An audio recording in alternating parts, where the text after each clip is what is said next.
Assalamualaikum warahmatullahi wabarakatuh. Perkenalkan, nama saya Ahmad Amirullah.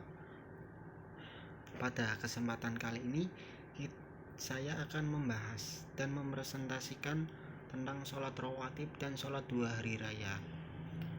Untuk yang pertama, kita akan membahas tentang sholat rawatib terlebih dahulu. Di sini ada pengertian sholat rawatib. Apa sih itu sholat rawatib? Sholat rawatib yaitu sholat sunnah yang dikerjakan beriringan dengan sholat fardu, yaitu sebelum dan sesudah sholat fardu. Untuk sholat rawatib, dari segi pelaksanaannya, sholat sunnah rawatib dibagi menjadi 2, yaitu sholat sunnah rawatib qobliyah atau sebelum, dan sholat sunnah rawatib ba'diyah atau sesudah.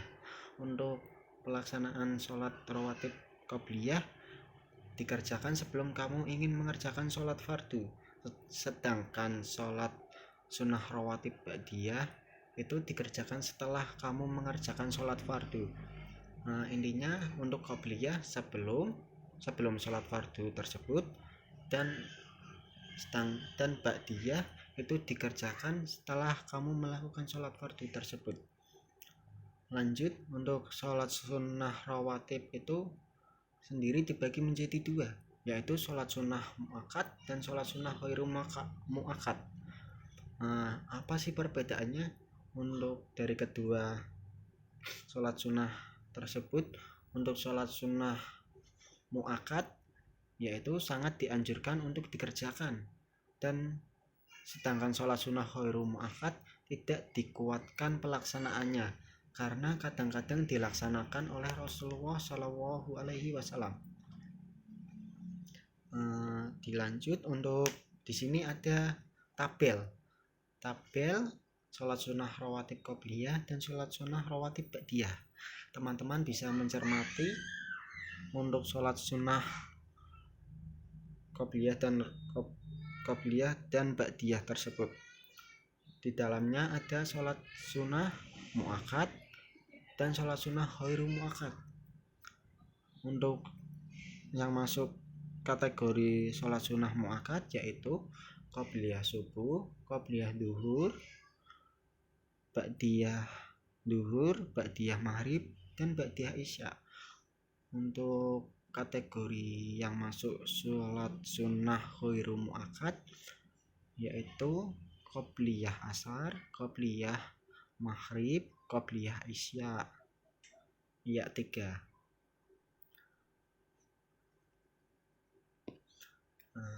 Niat sholat rawatib. Gimana sih untuk niat sholat rawatib itu? Apakah sama dengan niat sholat fardu atau yang lainnya? Tidak. Berikut adalah lafadz niat sholat sunnah qobliyah atau sebelum duhur. Usolli sunnatan duhri rakaataini qobliyatan mustaqbilal qiblati ada lillahi ta'ala. Sedangkan niat sholat sunnah rawatib setelah duhur atau ba'diyah duhur, usolli sunnatan duhri rakaataini ba'diyatan mustaqbilal qiblati ada lillahi ta'ala. Sudah jelas ya teman-teman untuk pembahasan sholat rawatib. Saya cukupkan. Untuk yang kedua, kita akan membahas tentang sholat sunnah 2 hari raya. Sholat 2 hari raya itu apa sih? Sholat 2 hari raya itu di dalamnya dibagi menjadi 2, yaitu sholat Idul Fitri dan sholat Idul Adha. Untuk sholat Idul Fitri jatuh pada 1 Syawal, dilaksanakan ketika matahari kira-kira setinggi 2 ombak, kira-kira pukul jam 7 waktu setempat. Sedangkan untuk sholat Idul Adha jatuh pada 10 Dzulhijjah, dilaksanakan ketika matahari kira-kira setinggi 2 tombak, kira-kira pukul setengah 7 waktu setempat. Untuk niat sholat Idul Fitri yaitu usolli sunnatan Idul Fitri rakaataini ma'muman lillahi ta'ala. Sedangkan untuk niat sholat Idul Adha, usolli sunnatan Idul Adha rakaataini mustaqbilal qiblati ada alillah, ada makmuman lillahi ta'ala. Lanjut, di sini saya akan mendeskripsikan hukum sholat 2 hari raya. Poin pertama, para ulama berbeda pendapat tentang hukum sholat 2 hari raya menjadi 3 pendapat, yaitu pendapat pertama bahwa ia sunnah muakkad. Ini adalah pendapat Imam Malik dan Imam Syafi'i. Untuk pendapat yang kedua, fardu kifayah. Ini mazhab Imam Ahmad rahimatumullah. Untuk pendapat yang ketiga, diwajibkan kepada seluruh orang Islam. Diwajibkan kepada seluruh laki-laki berdosa orang yang meninggalkan tanpa uzur. Ini mazhab Imam Abu Hanifah rahimahullah dan riwayat dari Imam Ahmad. Lanjut, untuk hikmah dari sholat Id ini adalah apa?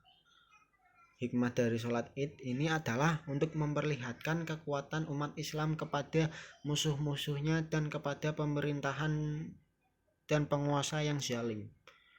Untuk itu dianjurkan kepada kaum muslimin untuk datang dan pulang dari masjid dengan menelusuri jalan yang berbeda untuk menciptakan persepsi di kalangan musuh-musuh Islam akan kebesaran jumlah kaum muslimin dan supaya terlihat suatu kesatuan yang kokoh. Hikmah sholat Idul Adha, sebuah perjuangan sebab rangkaian ibadah haji di tanah suci saat bulan Zulhijjah bisa menjadi cerminan perjuangan.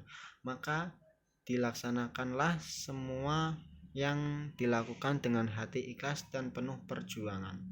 Terima kasih. Untuk pertemuan kali ini kita cukupkan.